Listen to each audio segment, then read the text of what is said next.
I buy a first-class ticket every single day, but I never get on the plane. I just sit in the terminal, watching television. Until that day, the host on the sports channel suddenly passes out. I couldn't just sit there anymore. I shot up from my seat and bolted towards the gate, and that's when I saw something. I charged the security guard and decked him with one punch, snatching his weapon. I ran into the crowd like a fucking madman. The passengers thought I was a terrorist, screaming and running for their lives, but I wasn't there to hurt anyone. I just ran like hell for the tarmac. A flight attendant saw what was happening and tried to shut the cabin door, but she was too slow. She couldn't stop me from breaking in. The pilot noticed the commotion. Fucking shut it, or you're dead.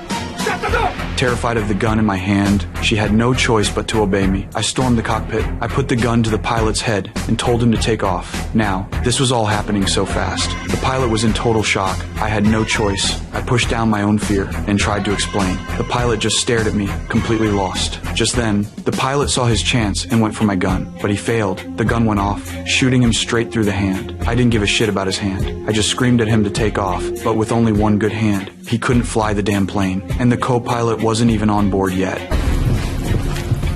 Okay, is there a pilot in here? We need a pilot! Your life's defending it!